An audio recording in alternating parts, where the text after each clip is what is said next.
Hello everyone and welcome to my first weekly update on the Russo-Ukrainian War. I want to do this video on a weekly basis now, and if you like what you see, please subscribe to this new channel and leave a like under the video, it would help me a lot.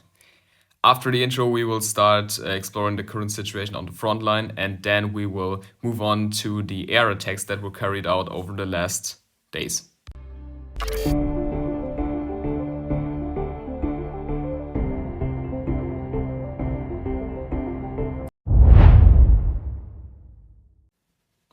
We will start in the Orechiv region.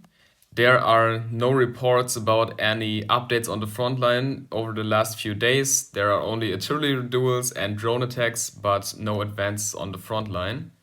That is different in the Chuliai-Podol direction, where Russian forces were able to make an advance over the last 2 days in the area between Zaliznice and Myrne.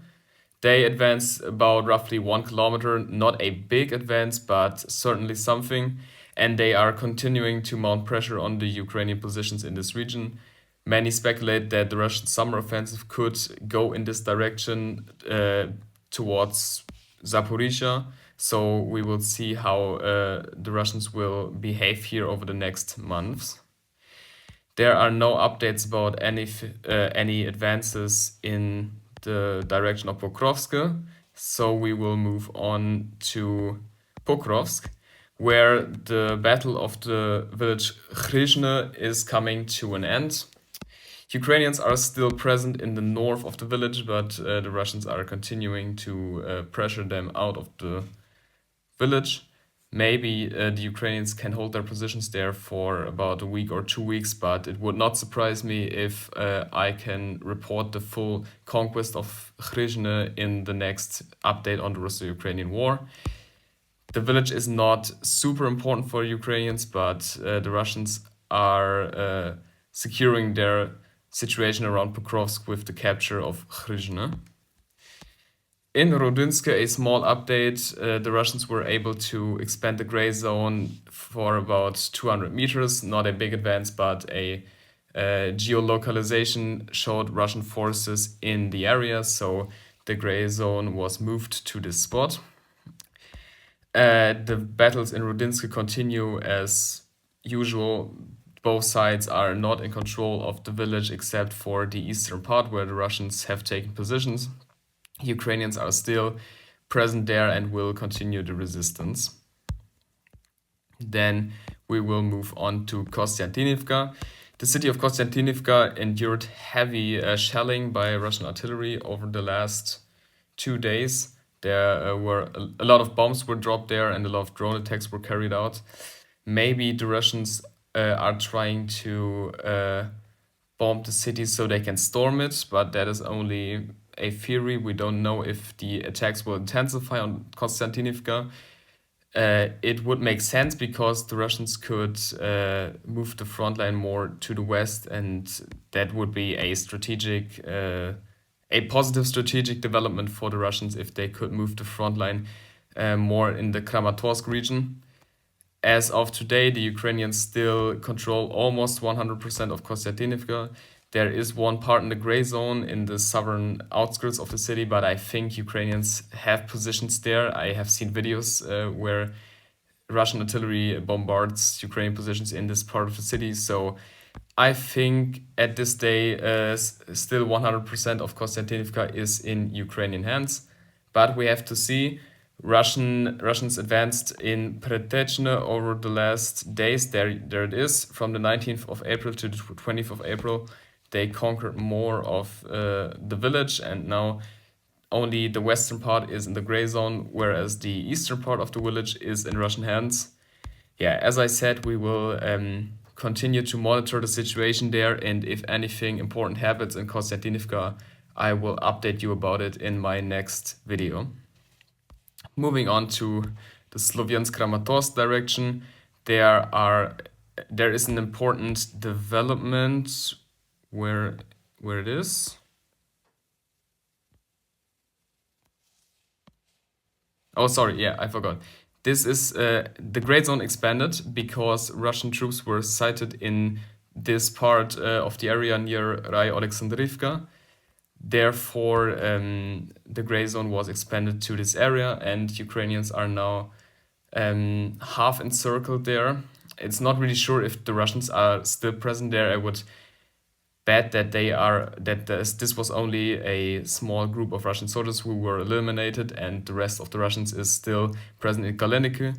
But this is still an important situation for Ukraine there, because if they lose control over this area, Russians will further advance towards Sloviansk, and these are extremely important cities for Ukraine, because Sloviansk and Kramatorsk are the only big cities in the Donetsk region they have left after they lost Pokrovsk, of course, to the Russians. Yeah. In Yampil, there are still fights present, so the Russians don't have 100% control over this village. They are trying to attack Liman, but the Ukrainians repelled all attacks over the last days. And in the rest of the Luhansk region, there are no updates. The situation is a stalemate there, because no side can get an advantage over the other. In Kharkiv, there are no updates, so we will move on to Sumy, where the Russians were able to take some positions over the last days. I will show that for you. Here you can clearly see a big Russian advance here towards Taratutine. The village is still under Ukrainian control at this point, but it is clear that the Russians are advancing towards it, and maybe they will take it over the course of the next days. I think they will just try to create a buffer zone in the Sumy region. I don't think that this is a full advance on the city of Sumy, but the Russians are mounting more pressure on this region, so maybe I'm wrong. Maybe the Russians are trying to conquer Sumy. I don't think the Ukrainians will allow this, and I think they will send more reserves to this area so Sumy stays safe. But who knows? Maybe in 1 year Russians have taken control of Sumy, and I was wrong about this prediction. Yeah, this was everything about the front line. Now I will say something about air attacks.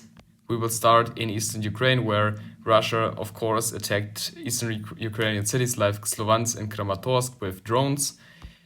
The most bombardment endured the city of Konstantinivka, as I said before. A lot of bombs were dropped there, and the city is basically leveled to the ground in some areas. Ukraine made a very big drone strike, not a very big drone strike, but a very important drone strike on the city of Tuapse in the last days. I think it was 4 days ago, where they struck an oil refinery there. The fire is still not extinguished there. The Russian firemen are still working to eliminate the fire, but it continues. Residents of Tuapse also complain about oil rain there, so the situation is not pleasant for the civilians in the city. This is a big win for Ukraine, because this was an important oil refinery, and it's not clear when it can restart their production of oil, because it is basically completely destroyed, and the fire only destroys it more. So I think this refinery will stay shut for at least half a year, maybe a full year. And this is part of the Ukrainian campaign against the Russian oil production. It works pretty well, since the US are giving them secret informations about positions where Russians store oil and where they produce oil.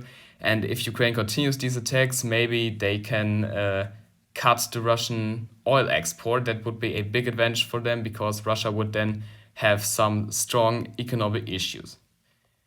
That was all about the current situation in Ukraine. The next video will come out on Sunday, and after that I will update you on the war in Ukraine on a weekly basis, so every Sunday, but I wanted to make my first video today.